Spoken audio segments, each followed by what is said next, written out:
नमस्कार दोस्तों, इडू talk for you के यूट्यूब चैनल पे आप सभी का स्वागत है।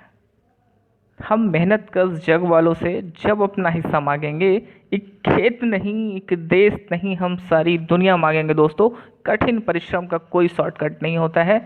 आप एक मंजिल पाना चाहते हैं तो एक मंजिल डिसाइड कर लीजिए और बिना रुके बिना थके उस पर चलते रहिए। सफलता जरूर आपके कदम चूमेगी। तो आइए शुरू करते हैं। किस चैंपियनशिप का आयोजन 2022 में होगा? विश्व एथलेटिक्स चैंपियनशिप का आयोजन 2022 में किया जाएगा। 6 से 15 अगस्त 2021 तक प्रस्तावित इस चैंपियनशिप का आयोजन 2022 में किया जाएगा। इसमें दौड़ने, कूदने, फेंकने और चलने की प्रतियोगिताओं का एक विशेष संग्रह होता है। आयोजन international association of athletics federation के सदस्य क्लबों द्वारा किया जाता है। इसकी शुरुआत मनीला में 1913 में आयोजित एथलेटिक्स स्पर्धा से हुई। स्थापना इसकी 17 जुलाई 1912 को स्टॉकहोम, स्वीडन में हुई। अगला क्वेश्चन है, लंकाशायर काउंटी क्रिकेट क्लब के चेयरमैन जिनकी कोरोना वायरस से संक्रमित हो जाने के बाद मौत हो गई। दोस्तों, उनका नाम था डेविड हॉटकिंस। 17 वर्ष के थे वो। कहाँ से थे वो? इंग्लैंड। तो वहाँ के जो मुद्रा है वो है पौंड। हाल ही में कोविड-19 से संक्रमित लोगों की प्रतिरक्षा तंत्र बढ़ाने के लिए मरीजों के ऊपर किसका प्रयोग किया गया? बेसिल कॉलमेट ग्योरिन, बीसीजी, जो कि टीबी के रोकथाम के लिए प्रयोग किया जाता है, इसका प्रयोग किया गया। 2 अप्रैल 2020 को वर्ल्ड ऑटिज्म अवेयरनेस डे मनाया गया। इसकी थीम क्या थी?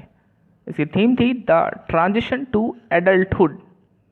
यह ऐसे रोग से ग्रसित व्यक्तियों के जीवन शैली को सुधारने के लिए मनाया जाता है जो कि ऑटिज्म से पीड़ित होते हैं।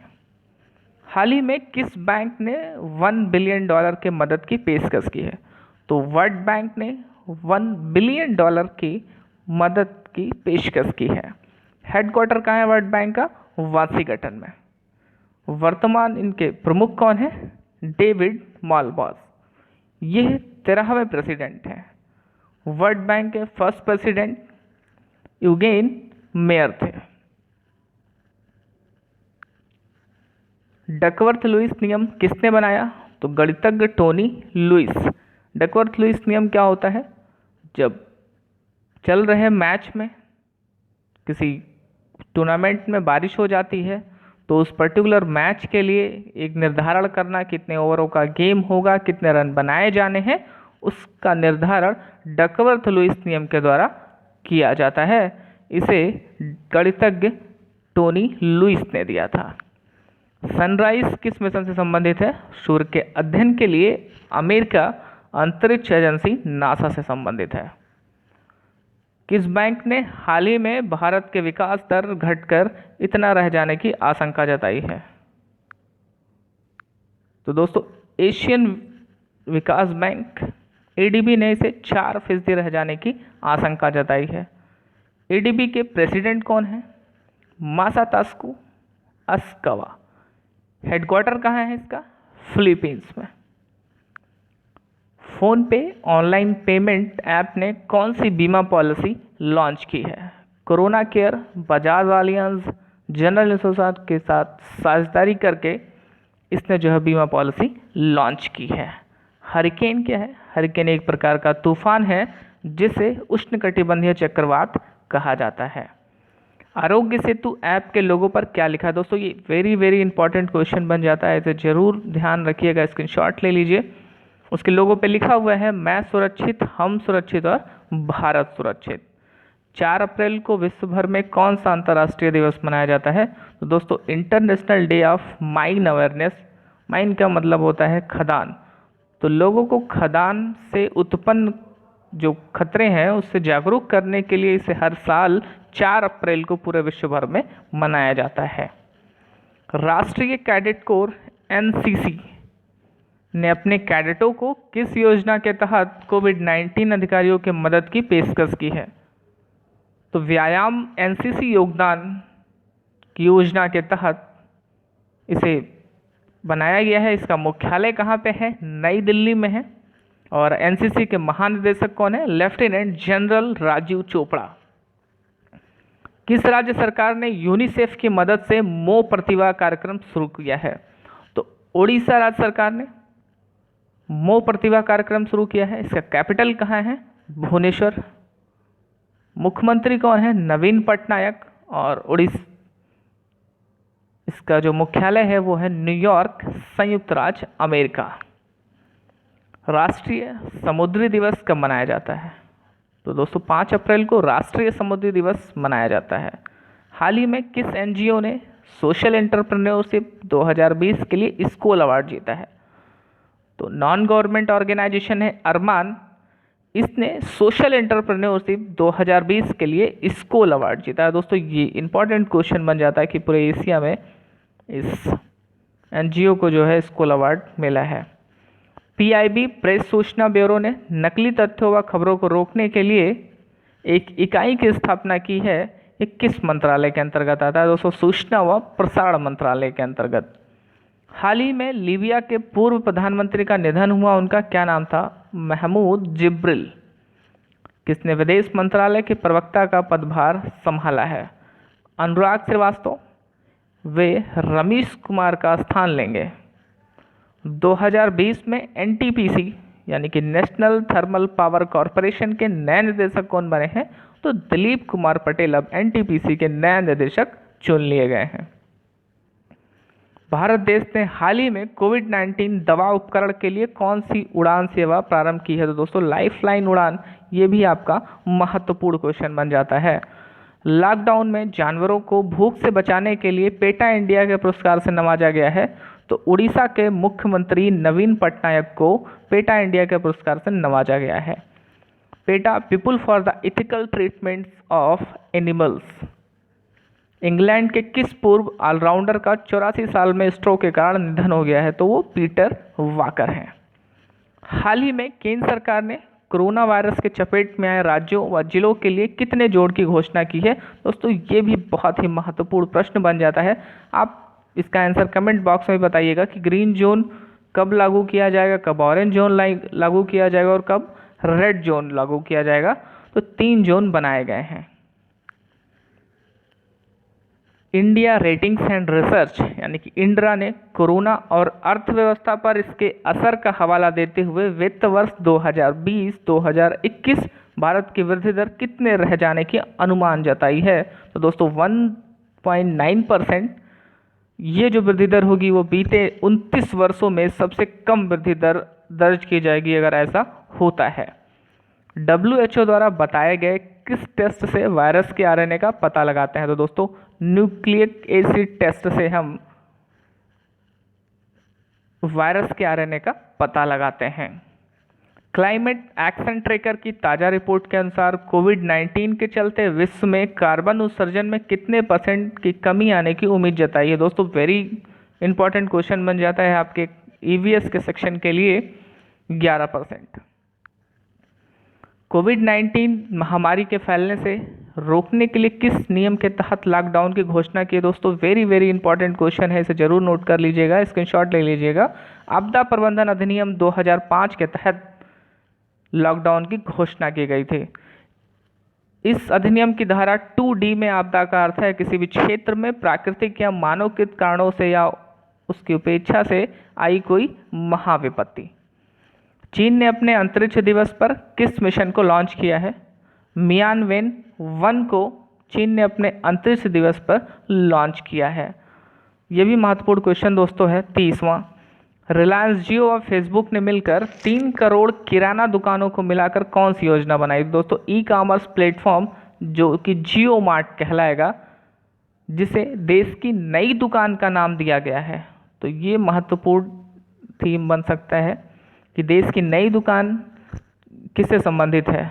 तो दोस्तों रिलायंस जियो और फेसबुक ने साझेदारी की है, वो किराना दुकान को जो है एक जियो मार्ट के तहत संबंधित कर रहे हैं, तो उसे ही जो है इस योजना के अंतर्गत रखा जाता है। केंद्र सरकार ने कब तक कर्मचारियों के महंगाई भत्ते व महंगाई राहत ना बढ़ाने का फैसला किया? दोस्तों जुलाई 2021 तक केंद्र सरकार ने निर्देश दे दिया है कि किसी प्रकार का डीए नहीं बढ़ाया जाएगा। दुनिया में सबसे ज़्यादा लोग कोविड-19 से संक्रमित हुए हैं तो अमेरिका देश में सबसे ज़्यादा लोग कोविड-19 से संक्रमित हुए हैं दोस्तों, ये रिपोर्ट 1 मई 2020 तक की है। WHO की रिपोर्ट के अनुसार कोविड-19 के कारण शरीर के कौन से अंग ज़्यादा प्रभावित होते हैं? तो दोस्तों फेफड़ा यानी कि लंग्स और रेड ब्लड सेल्स जो कि शरीर को ऑक्सीजन प्रदान करते हैं, ये सबसे ज़्यादा प्रभावित होते हैं। ये भी इंपॉर्टेंट क्वेश्चन है। एक्सोप्लैनेट क्या है? जो हमारे सौरमंडल के बाहर मौजूद अन्य सितारों की परिक्रमा करते हैं वो एक्सोप्लैनेट कहलाते हैं। खगोलविदों ने एक एक्सोप्लैनेट के बारे में खुलासा किया है जिसका नाम केपलर 1649c रखा गया है। क्या नाम रखा गया है? 1649। ये एक एक्सोप्लैनेट है। दक्षिण कोरिया के नए राष्ट्रपति कौन बन गए हैं? Moon Jae. ऑपरेशन सील्ड व 5T योजना किस सरकार के द्वारा लाई गई? दिल्ली सरकार के। दोस्तों ये भी इंपॉर्टेंट क्वेश्चन है, इसे जरूर नोट कर लीजिएगा। ब्रिटेन के किन अखबारों को ब्लैक लिस्ट कर दिया गया है? तो दोस्तों The Sun, Daily Mail, Mirror और एक्सप्रेस, इन अखबारों को वहाँ ब्रिटेन में प्रतिबंधित कर दिया गया है। प्लाज्मा थेरेपी क्या है? दोस्तों ये भी इंपॉर्टेंट क्वेश्चन है, कई बार चर्चा में आया है। तो इस थेरेपी में कोरोना से ठीक हो चुके लोगों के एंटीबॉडीज़ का इस्तेमाल गंभीर रूप से ग्रसित व्यक्तियों के इलाज में किया जाता है। एंटीबॉडी क्या है? एक तरह का प्रोटीन है जिसका निर्माण प्लाज्मा कोशिका करती हैं। इससे क्या होता है कि ये अपने शक्ति का इस्तेमाल कह सकते हैं जीवाणु व विषाणु के खात्मे के लिए करता है। अगला क्वेश्चन है, I will never love again गाने के लिए यानी कि सॉन्ग के लिए किसने ग्रैमी अवार्ड जीता है? तो दोस्तों अमेरिका की प्रसिद्ध गायिका लेडी गागा को ग्रैमी अवार्ड से नवाजा गया। किस गाने के लिए? I will never love again. अगला क्वेश्चन है, भारतीय शतरंज ग्रैंड मास्टर को किसका ब्रांड एम्बेसडर नियुक्त किया गया है? तो विश्वनाथ आनंद हैं, आप जानते हैं। तो उनको WWF इंडिया का ब्रांड एम्बेसडर नियुक्त किया गया है। किसको? विश्वनाथ आनंद को।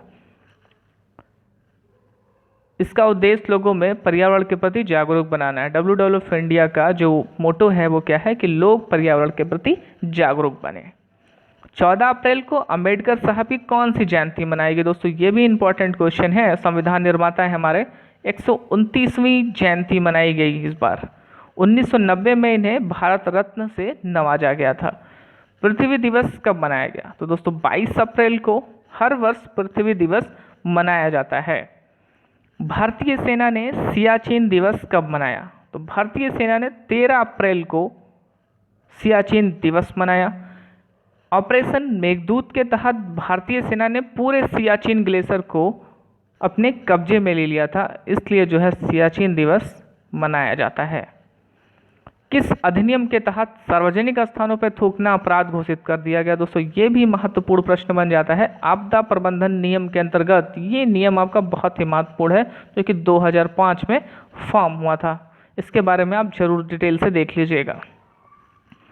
विश्व धरोहर दिवस कब मनाया गया? तो दोस्तों 18 अप्रैल को विश्व धरोहर दिवस मनाया गया। अपनी विरासत के बारे में जागरूकता पैदा करने के लिए विश्व धरोहर दिवस मनाया जाता है। कब वर्ल्ड वेटनरी डे मनाया गया?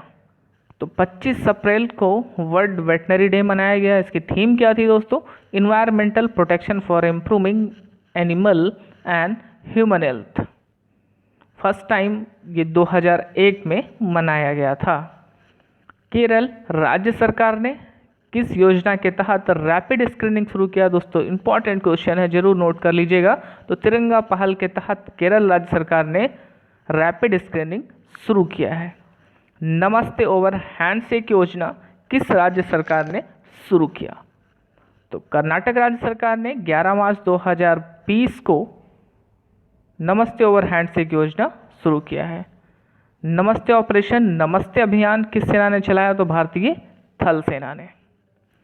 सेल्फ डिक्लेरेशन ऐप किस राज्य सरकार ने लॉन्च किया? दोस्तों तो नागालैंड सरकार के मुख्यमंत्री ने सेल्फ डिक्लेरेशन ऐप को लॉन्च किया है। तो एडुटॉक फॉर यू को आप सब्सक्राइब कर लीजिए और आप हमारे Facebook page EduTok for you से भी जुड़ सकते हैं। तो दोस्तों अगर आप इस चैनल पर नए हैं तो प्लीज़ सब्सक्राइब कर लीजिएगा, लाइक कर लीजिएगा। अगर कोई प्रश्न है, आपके सुझाव है तो ज़रूर कमेंट बॉक्स में बताइए। थैंक यू दोस्तों।